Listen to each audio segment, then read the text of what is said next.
Bonjour à tous les passionnés. Suite à une question qui m'a été posée par l'un d'entre vous ce matin, il m'a demandé combien de fois on peut faire accoupler un mâle dans la journée. Alors cette question, ce n'est pas une question nouvelle puisque ça a été posé, ça a été développé aussi dans divers groupes dont je fais partie.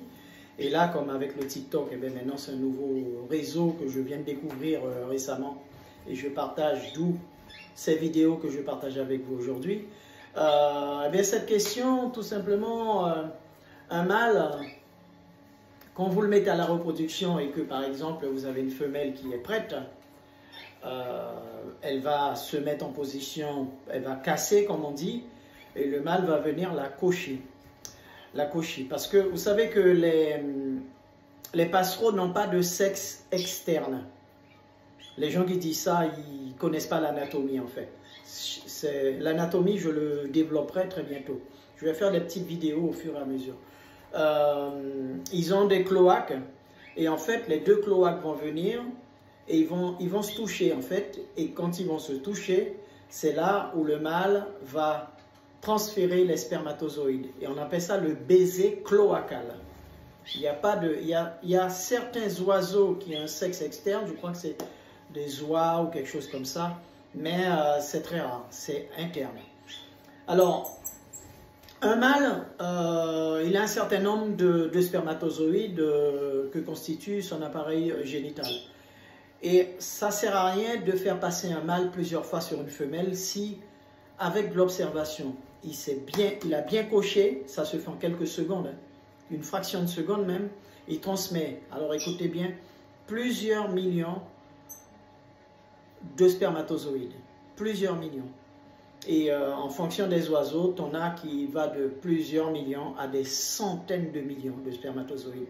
Donc ils ont quand même une réserve, mais ça peut se vider parce que la nature est quand même bien faite. Ils vont injecter, ils vont transmettre plusieurs millions de spermatozoïdes et il y en a 3, 4 en fonction des couvées, il y en aura 3, 4 qui vont éclore. Vous imaginez, donc il y a quand même un gaspillage qui va se faire puisque les spermatozoïdes restent un certain nombre de temps dans l'oviduc, c'est le système génital de la femelle, et donc ils vont rester un certain nombre de temps, et ceux qui n'ont pas réussi à avoir une fécondation avec un ovule, eh bien, ils vont mourir au bout d'un certain temps. Donc il y a plusieurs millions qui meurent. C'est comme pour nous les êtres humains. On a plusieurs millions aussi, il n'y a qu'un seul bébé ou éventuellement des jumeaux. C'est très rare qu'il y en ait plus. Ça arrive, mais c'est très très rare. Ça reste marginal. Donc, quand vous mettez une femelle à l'accouplement avec un mâle,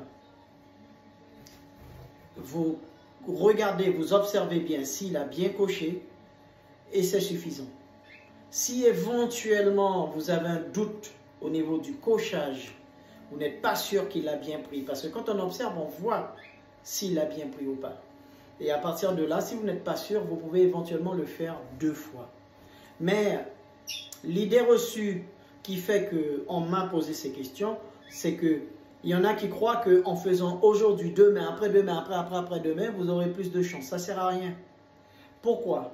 Tout simplement parce que le capital spermatozoïde qu'a le mâle, il n'est pas intarissable. Et le mâle, pour reconstituer, que l'organisme reconstitue sa réserve de spermatozoïdes, il faut compter entre 10 et 14 jours.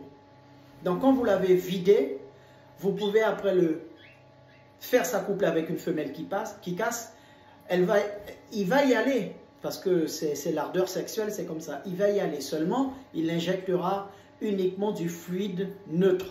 Il n'aura plus de spermatozoïdes, ou du moins, il n'y en aura que quelques-uns, très peu, qui fait qu'il y aura très peu de chances d'avoir une fécondation. Et j'ai entendu des gens dire que oui, mon mâle, il est stérile et tout ça. Non, c'est que vous n'avez pas respecté le temps de refabrication et tout ça.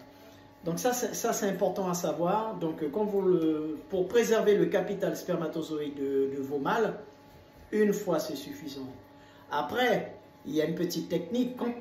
Quand c'est un jeune mâle, que c'est la première fois que vous le faites s'accoupler, et que c'est pas évident, hein, parce que tu as des mâles, ils vont mal s'y prendre, ils savent pas comment se mettre, alors que normalement c'est inné ça, mais avant qu'ils se règlent en quelque sorte, eh bien ils peuvent se tromper, des fois j'ai vu qu'ils se présentent au niveau du bec de la femelle, voilà, donc c'est pas comme ça. Donc ce qu'il faut faire, c'est que quand vous avez essayé plusieurs fois et puis qu'il a trouvé la technique, là vous pouvez essayer plusieurs fois de suite, pour qu'il s'habitue au mouvement.